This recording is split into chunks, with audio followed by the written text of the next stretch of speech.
दोस्तों मैं हूं सिंघाल और आपको सिंघाल मैथ्स में स्वागत है। और देख रहे थे हम लोग परसेंटेज पढ़ रहे थे और परसेंटेज में हम लोग टाइप दूसरा का क्वेश्चन नंबर 8 तक कर लिए थे। और अभी जो हम लोग करेंगे वो क्वेश्चन नंबर 9 से करेंगे। और वीडियो को आप लोग जरूर पूरा अंत तक हमेशा देखिए। और बाबू जो भी स्टूडेंट अगर चैनल को सब्सक्राइब नहीं किए तो सबसे पहले चैनल को सब्सक्राइब कीजिए और वीडियो को जरूर लाइक कीजिएगा। तो चलिए हम लोग देखते हैं क्वेश्चन नंबर 9। अब देखिए जैसा कि यहाँ पे बोर्ड पे आपको दिख रहा होगा क्वेश्चन नंबर 9। अब देखिए इसमें क्वेश्चन दिया गया, ऐश्वर्या राय का वेतन जनवरी में 10% से बढ़ जाता है तथा फरवरी में 5% से कम हो जाता है। तो बताएं कि मार्च के शुरू में उसका मासिक वेतन पर क्या प्रभाव पड़ेगा। अब देखिए जरा गौर कीजिएगा, यहां पर ये थोड़ा सा एक्स्ट्रा लिखा गया, 5% 2 बार हो गया यहाँ पे, ठीक है। और एक बार यहाँ पे ब्लैंक कर देते हैं, थोड़ा सा लिखा गया है 2 बार मिस्टेक से, ठीक। अब देखिए यहाँ पे फरवरी में 5% से कम हो जाता है। तो बताए कि मार्च के शुरू में उसके मासिक वेतन पर क्या प्रभाव पड़ा। देखिए सबसे पहले क्या बाबू, 10% का वृद्धि होता है। इसे हम लोग ए बी फॉर्मूला से भी बना सकते हैं जैसा हम लोग पढ़े थे, लेकिन डायरेक्ट वे में भी बना सकते हैं। देखिए 10% वृद्धि है, 10% वृद्धि का मतलब हो जाएगा 11/10 और गुने। अब फिर क्या है बाबू, 5% का कमी है, 5% कमी। देखिए 5% का मतलब बट्टे में 100 काटिएगा 1/20 और बाबू कमी रहता है तो घटा कर लिखते हैं यानी 19/20, ठीक है। अब हमें इसे परसेंट में फाइनली करना है, ठीक है, परसेंट में करना है। गुना 100 कर लीजिए, गुने 100 कर लेंगे। अब देखिए यहाँ पे 20 25 100, फिर 5 से 5 दूना 10। अब देखिए ये हो गया आपको 19 एकम 19, 19 एकम 19 एक 20, 209/2। अब देखिए इसे बाबू भाग दीजिएगा तो 104.5% आया। इसका मतलब क्या, कोई भी राशि खुद में 100% होता है और यहाँ पे आया 104.5%। इसका मतलब है उसके वेतन में क्या हुआ, वो वृद्धि हुआ। और वृद्धि कितना का हुआ, तो आपको यहां पर देख रहे हैं 100 से अगर जितना ज्यादा है उतना ही वृद्धि है, अगर 100 से जितना कम है उतना कमी है। तो 100 से ये ज्यादा है 4.5, इसका मतलब आपको 4.5% क्या होगा बाबू, वृद्धि हो जाएगा। उसके वेतन में 4.5% का वृद्धि हुआ। आंसर हो गया आपका ऑप्शन नंबर ए। तो चलिए फटाक से अब अगला क्वेश्चन की ओर। और अगला क्वेश्चन है आपका क्वेश्चन नंबर 10। अब देखिए ये है क्वेश्चन नंबर 10 और इसे आप लोग अच्छे से देखिए। ये है आपका क्वेश्चन नंबर 10। किसी उत्पाद पर जब वह फैक्ट्री से निकलता है उसी वक्त 8% का उस पर टैक्स यानी कर लगा दिया जाता है तथा उसे इस मूल्य पर पुनः उपभोक्ता को खरीदते समय 9% का अतिरिक्त टैक्स पे करना पड़ता है। तो अब देखिए बताए कि उपभोक्ता को फैक्ट्री के मूल्य पर कितना परसेंट टैक्स चुकाना पड़ा।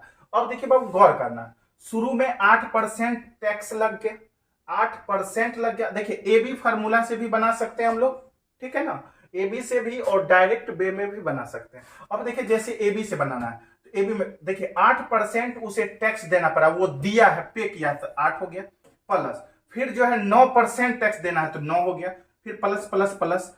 और देखिए ए बी बट्टे 100 यानी 8 नमा 72 और बट्टे में कर देंगे 100। अब ये दोनों को जोड़िएगा तो 9 8 17 दशमलव ये हो जाएगा 72। आंसर हो जाएगा 17.72% उसे टैक्स चुकाना पड़ेगा।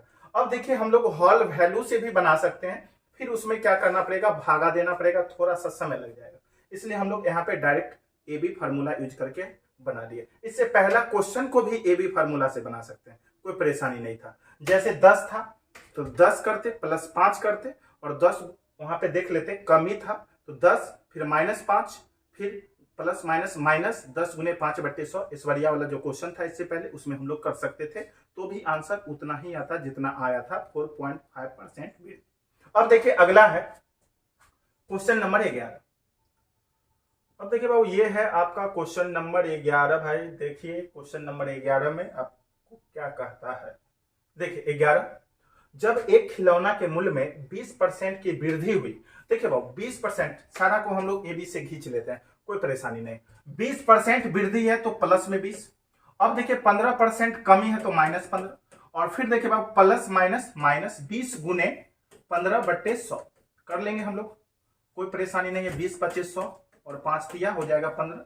अब देखिए 20 और -15 और -3, 15 3 18 -18, यानी प्लस में आपको आ गया यहाँ पे 2, यानी 2% आपको क्या आया, प्लस में आया, इसलिए वृद्धि होगा, यानी आंसर हो जाएगा ऑप्शन नंबर ए 2% वृद्धि। बिल्कुल आसान है, कहीं कोई परेशानी नहीं। तो चलिए हम लोग इसी तरह से अगला क्वेश्चन की ओर चलेंगे, और बाबू आपका अगला क्वेश्चन होगा क्वेश्चन नंबर 12। तो आप लोग वीडियो को एक बार जरूर लाइक करिए और वीडियो को अधिक से अधिक शेयर करना है, और चैनल को जरूर सब्सक्राइब करना है, अगर नहीं किए हो तो बेल आइकन को ऑन कर लीजिए ताकि आपको वीडियो अपलोड हो और हमेशा नोटिफिकेशन सबसे पहले आप तक पहुंच जाए। अब देखिए अगला क्वेश्चन है क्वेश्चन नंबर 12। अब देखिए ये है आपका क्वेश्चन नंबर 12, बिल्कुल सरल क्वेश्चन है, बस ध्यान देना है। देखिए यदि किसी लंबवृत्ताकार बेलन के आधार की त्रिज्या तथा ऊंचाई दोनों में 20% की वृद्धि की जाए तो उसके आयतन में कितना परसेंट का वृद्धि होगा, ये आपसे पूछा है। और आयतन देखिए बेलन का आयतन होता है बाबू पाई आर स्क्वायर एच। अब देखिए आपको पता है पाई कांस्टेंट है, तो पाई से हमें कोई चेंजिंग नहीं होता, डिपेंड करेगा त्रिज्या और हाइट पे। आर है तो आर गुने आर कर लीजिए, और एच है तो गुने एच कर लीजिए। देखिए ए बी से बनाएंगे तो इसे 2 टर्म में बनाना पड़ेगा, ये 2 को लेंगे ए बी, और जितना आएगा फिर उसको ए और इसको बी करके, यानी थोड़ा सा लॉन्ग होगा, ठीक है ना। तो हम लोग क्या करेंगे इसमें ए बी से बना, ए बी के जगह पे हम लोग होल वैल्यू से बना लेंगे। हम दोनों रूल बताए, दोनों से बना सकते हैं, लेकिन आप पर डिपेंड करता है जो आपको कौन सा स्टेप उठाना है ताकि कम समय लगे। अब देखिए जैसे यहाँ पे हमें अगर इसे बनाना तो होल वैल्यू से बना लेंगे। अब देखिए यहाँ पे जैसे बोला क्वेश्चन में दोनों में 20% की वृद्धि है। देखिए 20% वृद्धि, तो 20% का मतलब 20/100 काटिएगा होगा 1/5, और वृद्धि है तो जोड़ देना, यानी 6/5, और गुने बाबू 6/5, और फिर इसमें भी 6/5। वृद्धि वृद्धि वृद्धि ही है, और गुने कर देंगे हम लोग 100। अब देखिए 25 चौके 100, अब नहीं कटेगा। अब देखिए ये हो जाएगा 6 1 36 छके 216, 216 चौके 864, और बट्टे में 5 हम लोग भागा लगा लेंगे। अब देखिए 5 एकम 5, 3 5 7 35, 1 5 दूना 10, 4 5 8 40। अब देखिए बाबू यहाँ पे 100 से जितना ज्यादा होगा वही आपका वृद्धि होगा, और ये 100 से ज्यादा है कितना, 72.8, यही आपका वृद्धि है। ऑप्शन नंबर बी आपका कंप्लीट आंसर है, समझ में आए। अब देखिए हम लोग इस क्वेश्चन को विदाउट ए बी यानी ए बी यूज करके नहीं बनाए, क्योंकि थर्ड टर्म था, 3 टर्म था, 2 बार लेना पड़ता, इसलिए हम लोग हॉल वैल्यू से बना लिए, और बहुत ही सिंपल है, कहीं से कोई परेशानी नहीं। तो चलिए अब हम लोग चलेंगे अगला क्वेश्चन, और आपका अगला क्वेश्चन है क्वेश्चन नंबर 13। तो देखिए क्वेश्चन नंबर 13 में क्या कहता है। अब देखिए ये है आपका क्वेश्चन नंबर 13, ध्यान देना। देखिए 13 में दिया गया कोई आदमी अपनी मुद्रा का 20% खो देता है। अब देखिए बाबू 20% खो दिया, ठीक है, 20% खो दिया तो अब बचा 80%। 20% खो दिया तो बचा 80%। 80% का मतलब 80/100 काटिएगा, 20 चौक 80, 20 25 100, यानी 4/5 शेष बचा। अब देखिए अगला क्वेश्चन बोला जो शेष मुद्रा का, शेष तो इतना बचा, मुद्रा का मतलब बाबू गुना 25% खर्च करने के बाद। देखिए 25% खर्च करेंगे तो शेष बचेगा 75%, और 75% का मतलब होता है 75/100, काटिएगा 25 या 75, 25 चौके 100, यानी बाबू 3/4। यानी अभी मेरे पास ये बचा शेष राशि, शेष बचा इतना, और शेष बचा हुआ है यहाँ पे 480। तो देखिए बाबू आपको पता होगा जब भिन्न के रूप में चलते हैं तो टोटल होता है 1, यानी आपको 1 का मान निकालना। अगर 1 का जो मान आया वो कुल राशि आ जाएगा। अब देखिए यहाँ पे 4 या 12 चौके 48, ठीक है, 1 का वैल्यू निकालेंगे, 5 चौक 20, 20 गुना कर देंगे इसमें, 4 दूना 8 यानी 800। आंसर हो जाएगा option number C, complete answer.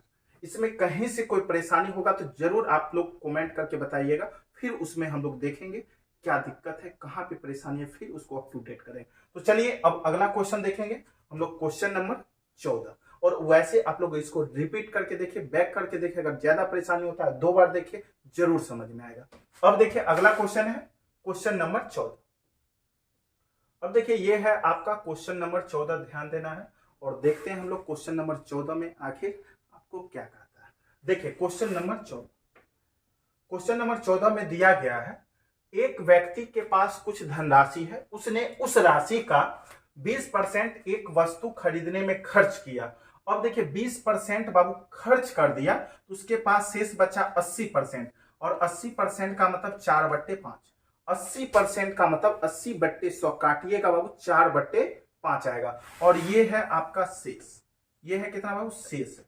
अब क्वेश्चन में बोला शेष का 5% परिवहन पर, यानी शेष है आपके पास 4/5 और शेष का 5%, 5% का मतलब हो गया यहाँ पे 5/100, इतना खर्चा किया परिवहन पे, ठीक है। शेष का 5%, 5% खर्च कर दिया परिवहन पे तो बचा कितना बाबू, 95%।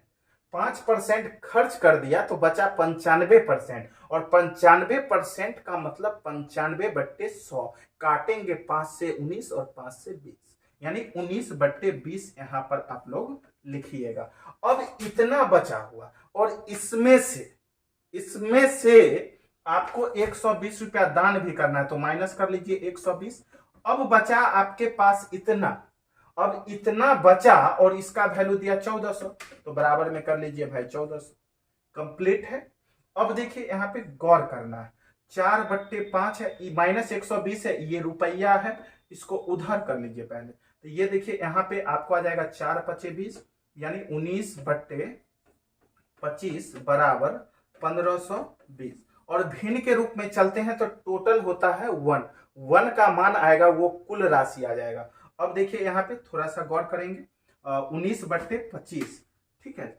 अब देखिए यहाँ पे गौर करिए, 19 से काटिएगा, 19 152 और 80, ठीक है, यानी 1/25 का वैल्यू देखिए यहाँ पे 1/25 बराबर जो आ गया वो आ गया 80 रुपया।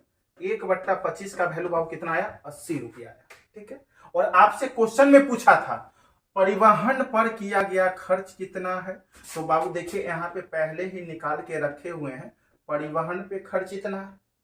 अब देखिए इसे काट के देखिए ना भाई, आप 5 से 5 या 4 से काटिएगा तो 25, यानी परिवहन पे खर्चा है कितना, 1/25, और 1/25 का वैल्यू आ गया 80 रुपया, यानी यही क्या है, परिवहन पे खर्च, यानी ये परिवहन पे आपका खर्च है 80 रुपया। ऑप्शन नंबर डी आंसर हो गया। कितना आसान है, बिल्कुल आसान था, बस आप लोग स्टेप बाय स्टेप देखिएगा तो बिल्कुल आसान है। वीडियो को जरूर एक बार लाइक करना है और शेयर करना है। तो चलिए अब अगला क्वेश्चन है क्वेश्चन नंबर 15, देखते हैं क्वेश्चन नंबर 15 में आपको क्या दिया गया।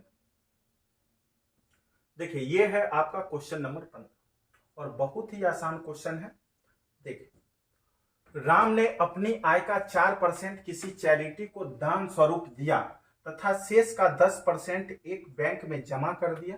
अब यदि उसके पास इतना रुपया बचा है तो उसकी आय कितना था। अब देखिए बाबू कितना आसान है, अपनी आय का 4% किसी चैरिटी को दान स्वरूप दिया, 4% दे दिया तो बचा उसके पास 96%, 96% का मतलब 96/100, 96% बचा, ये शेष बचा, और फिर शेष का 10% एक बैंक में जमा कर दिया। जब 10% जमा कर दिया तो उसके पास बचा 90%, 90% का मतलब बाबू बट्टे में 100, यानी अब इसके पास जो है कुल शेष राशि जो है इतना बचा, और इतना बराबर दिया 8640, यानी बराबर में होगा बाबू 8640। अब देखिए भिन्न के रूप में चलते हैं तो टोटल 1 निकालेंगे, 1 का मान। अब देखिए यहाँ पे बाबू 0 से 0 काट लीजिए। अब देखिए यहाँ पे देखिएगा 9 और 96, 96 × 9 होता है 864, यानी 10 बार में कटेगा। अब 1 का वैल्यू जो होगा नीचे में है 100 दहे की 1000 और 1000 उधर गुना हो जाएगा तो 1000 दहे की बाबू होता है 10,000 रुपया, यानी कुल आ गया। यानी कुल का मतलब उसका कुल आमदनी, और कुल आमदनी इसका आ गया बाबू 10,000, और जो कि यहाँ पे आपको ऑप्शन में शायद नहीं दिख रहा। अब देखिए ऑप्शन में यहाँ पे गलती दे दिया, 1000 नहीं होगा बाबू, 10,000 होगा, ऑप्शन नंबर बी होगा, क्योंकि खर्च करने के बाद उसके पास 8640 है, तो आपको 1000 कहां से ऑप्शन होगा, 8640 से ज्यादा ही होगा ना। 4640 से ज्यादा आया, यहाँ पे 10,000 आया है, आपका आंसर हो जाएगा 10। तो चलिए अब हम लोग चलेंगे अगला क्वेश्चन, और बाबू आपका अगला क्वेश्चन है क्वेश्चन नंबर 16। तो चलिए देखते हैं क्वेश्चन नंबर 16 में क्या कहता है। देखिए यही है आपका क्वेश्चन नंबर 16। देखिए किसी जनपद में रहने वाले व्यक्तियों की संख्या 64,000 है। यदि यह संख्या 2.5% वार्षिक वृद्धि होती है तो 3 वर्ष बाद वहां रहने वाले व्यक्तियों की संख्या क्या होगी। अब देखिए बाबू कितना आसान है, अभी वहां पे है 64,000 और प्रत्येक वर्ष उसमें वृद्धि होता है 2 दूना 4 1 5/2%, 5/2%, परसेंट का मतलब बट्टे में 100, तो काटिएगा बाबू 5 से तो 40 आएगा, और वृद्धि होता है तो जोड़ कर लिखेंगे तो 41/40, 41/40 होगा। 3 वर्ष है तो 3 बार कर देंगे इसको, 41/40, 41/40, 41/40। अब देखिए अब यानी 3 साल बाद अब इसको सॉल्व करेंगे तो खुद पता चल जाएगा जो उस जनपद में वहां की जनसंख्या अब कितना होगा। अब देखिए बाबू यहाँ पे 0 0 0 से 3 0 कैंसिल, 4 चौक 16 चौके 64 से 64 कैंसिल, और 41 का क्यू होता है 68,921। ऑप्शन नंबर सी आपका आंसर हो गया, कंप्लीट आंसर। इसमें कोई परेशानी बिल्कुल नहीं है, तो वीडियो को एक बार लाइक जरूर कीजिए, ठीक है ना। अब देखिए क्वेश्चन नंबर 17, और अधिक से अधिक वीडियो को शेयर कीजिए, ताकि अब देखिए यहाँ पे चाहेंगे तो हम पर डे लाइव ले सकते हैं, लेकिन एक बार क्या कर रहे हैं, जो पहले सारा चैप्टर को कंप्लीट ढंग से और नॉर्मल वे में, यानी सारा तो देख रहे हैं कंप्लीट अच्छे ढंग से ही हो रहा, इसे एक बार अपलोड कर लेंगे। उसके बाद जितना भी न्यू एग्जाम में यानी एकदम अप टू डेट जो क्वेश्चन होगा पर डे उसका लाइव चलेगा डेली, तो फिर काफी ज्यादा मजा आएगा। लेकिन अभी आपको एक बार जरूर आपको पर डे वीडियो देखना है और प्ले लिस्ट में जाकर चैप्टर वाइज देखना है, और चैप्टर वाइज आप अच्छे ढंग से अगर अच्छे ढंग से कवर कर लेते हैं तो कोई भी एग्जाम होगा तो नॉर्मली मार्क्स आपको आना शुरू हो जाएगा, अच्छा मार्क्स आना शुरू हो जाएगा। बस वीडियो को आप लोग हमेशा देखिए। तो चलिए अब चलते हैं अगला क्वेश्चन, और अगला क्वेश्चन है आपका क्वेश्चन नंबर 17। तो चलिए देखते हैं क्वेश्चन नंबर 17 में क्या कहता है। अब देखिए बाबू ये है आपका क्वेश्चन नंबर 17। देखिए ध्यान देना है, ये है आपका क्वेश्चन नंबर 17। किसी गांव की आबादी 8000 है, प्रथम वर्ष के दौरान 10% और दूसरे वर्ष के दौरान 20% बढ़ जाती है, तो बताएं कि 2 वर्ष बाद गांव की आबादी क्या होगी। अब देखिए बाबू 8000 है, ठीक है, पहला वर्ष होता है वृद्धि, यहाँ पे 10% का, 10% वृद्धि का मतलब हुआ 11/10, और 20% वृद्धि का मतलब हुआ 20/25 यानी 6/5। अब देखिए इसे सॉल्व कर लीजिए, बिल्कुल आसान है भाई, 10/5 सीधे ऐसे कर लीजिए, 5 से 16/5 यानी अब देखिए इसे गुना कर लेंगे हम, 11 छक 66, ठीक है 66, 0 कर लीजिए, 16 छक 96, 6 9, 16 छक 96 और 96 4, 105 यानी 10,560। देख लीजिए कौन सा ऑप्शन है, ऑप्शन नंबर ए आपका कंप्लीट आंसर। कितना सरल है, धाए दिवा उड़ा देना, कोई टेंशन ही नहीं है। बस आप लोग वीडियो को अंत तक देखेगा, देखिए कैसे समझ में आता है, क्वेश्चन को धुआं कर देना है। बस आप लोग अच्छे से देखिएगा तो ये सब बिल्कुल उड़ता जाएगा, इस सब क्वेश्चन में कुछ है ही नहीं, अभी तो शुरुआत हुआ है, बस आप लोग कंटिन्यू देखिए। अब देखिए अगला क्वेश्चन है, और इस टाइप का बाबू लास्ट क्वेश्चन है, क्वेश्चन नंबर 18 यानी 18, और उसके बाद अब नेक्स्ट जो वीडियो मिलेगा उसमें चलेगा क्वेश्चन टाइप 3 का, और अभी चल रहा है आपको टाइप 2 का। अब देखिए टाइप 3 आगे लेवल बढ़ता जाएगा और क्वेश्चन बहुत ही मजेदार क्वेश्चन आएगा, तो आप लोग जरूर इंतजार कीजिएगा कल के लिए। और कल है सरस्वती पूजा, तो जरूर वीडियो आपको मिलेगा ही, ऐसा नहीं तो दिन भर घूम के बर्बाद कर लेना है। सरस्वती पूजा जिंदगी पढ़िए एकदम, जो आपका टाइम टेबल है उसमें नो कंप्रोमाइज, उसमें कोई कंप्रोमाइज नहीं। हम जब मेहनत कर रहे हैं, हम जब डेली आपको वीडियो दे रहे हैं, तो फिर आप क्यों नहीं देख रहे? तो आप लोग डेली देखिए और वीडियो को अधिक से अधिक शेयर कीजिए। चलिए अगला क्वेश्चन है क्वेश्चन नंबर 18। देखिए ये है आपका क्वेश्चन नंबर 18 और टाइप का ये लास्ट क्वेश्चन है। किसी मशीन का मूल्य अपनी प्रारंभिक मूल्य से प्रति वर्ष के अंत में 10% से घट जाती है। 2 वर्ष के अंत में मशीन का मूल्य 810 रुपया हो जाए तो उसका वास्तविक मूल्य कितना था? अब देखिए बाबू, वास्तविक मूल्य नहीं पता, जैसे एक्स मान लीजिए, ठीक। अब देखिए प्रथम वर्ष के दौरान 10% घटा, 10% का मतलब 10 दहाई की 100, 1/10, और घटेगा तो 9/10, घटेगा तो 9/10, और फिर एक बार और 2 वर्ष बाद पूछा था, 2 बार कर देंगे, और 2 बार घटने के बाद इसका मूल्य हो जाता है 810, तो बराबर में 810। तो वास्तविक मूल्य तो x माने थे और x का जो मान आएगा वो आपका कंप्लीट आंसर होगा। अब देखिए 9 नमा 81 दहाई की, अब देखिए x बराबर हो जाएगा बाबू 1000, यानी आंसर हो गया 1000 रुपया। ऑप्शन नंबर बी कंप्लीट आपका आंसर हो गया। तो चलिए थैंक यू, आज के लिए इतना ही, और फिर मिलेंगे अगले वीडियो में यानी कल। Thank you.